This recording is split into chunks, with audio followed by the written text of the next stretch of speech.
Sahabat Gen, pasti pernah melihat paku kan?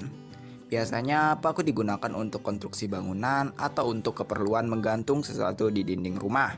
Tapi pernahkah sahabat Gen mendengar kata tumbuhan paku?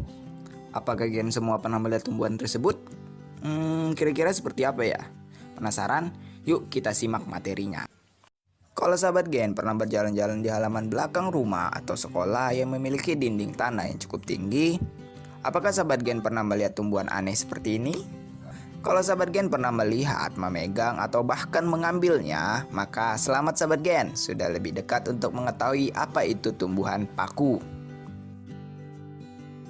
Tumbuhan paku dalam istilah biologi atau latinnya adalah Pteridophyta. Kata tersebut diambil dari kata pteron yang berarti sayap bulu dan phyta yang berarti tumbuhan.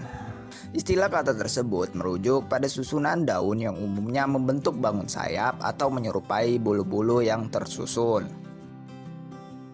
Tumbuhan paku merupakan tumbuhan berkormus dan berpembuluh yang paling sederhana.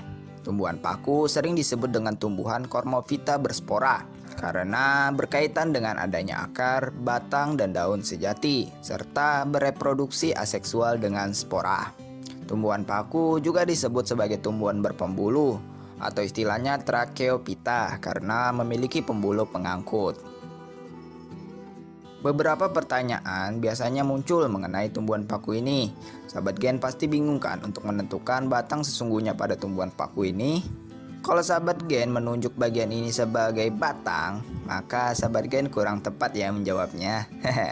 Batang tumbuhan paku itu terletak di dalam tanah. Namanya adalah rizom. Pada rizom ini akan muncul akar serabut yang berupa rambut-rambut halus dan tangkai daun. Tangkai daun inilah yang tampak di atas permukaan tanah yang sering kita anggap sebagai batang. Oke, berdasarkan ukuran, daun tumbuhan paku terbagi menjadi dua macam, yaitu mikrofil yang diibaratkan sebagai daun kecil di mana tidak terdapat tulang dan tangkai, dan makrofil yang istilahnya daun besar.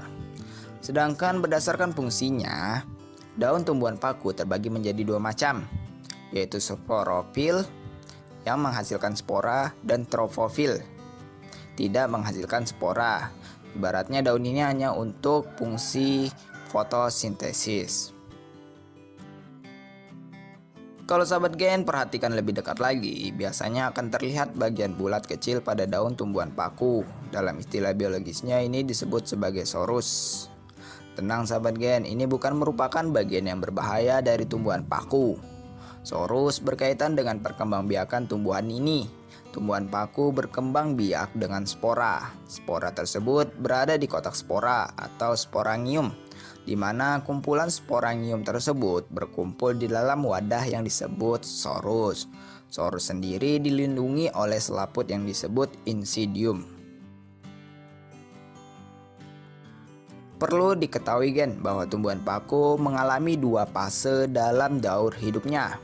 Kedua fase tersebut disebut fase sporofit dan fase gametofit. Fase sporofit yaitu fase ketika tumbuhan paku tersebut menghasilkan spora. Spora tersebut lalu tumbuh menjadi protalium. Nah, protalium ini merupakan organisme fase gametofit, berbentuk talus, berukuran kira-kira 1-2 cm dan hanya berumur beberapa minggu. Sebagai organisme fase gametofit, protalium membentuk anteridium atau alat kelamin jantan dan menghasilkan sperma, dan membentuk juga archegonium yaitu alat kelamin betina dan menghasilkan ovum. Hasil fertilisasi ovum oleh sperma akan menghasilkan zigot. Zigot berkembang menjadi tumbuhan paku dan kembali dalam siklus hidup sebelumnya. Dan sahabat Gen, ternyata tumbuhan paku itu terdiri dari berbagai jenis loh. Tapi tidak termasuk jenis paku yang satu ini ya. Saat ini sudah ada sekitar 12.000 spesies Pteridophyta yang telah ditemukan. Tentunya terdapat pengklasifikasian yang spesifik mengenai tumbuhan satu ini. Beberapa tumbuhan seperti digambar termasuk jenis tumbuhan paku yang tentu ada karakteristik khusus mengapa dimasukkan dalam jenis tumbuhan paku. Di sesi video lanjutan nanti bakal Gen sukses bahas mengenai klasifikasi tumbuhan paku itu sendiri. Untuk video pengantar ini cukup sampai di sini ya sahabat Gen. Sampai ketemu di next videonya. Semoga bermanfaat dan jangan lupa dukungannya. Terima kasih dan selamat belajar.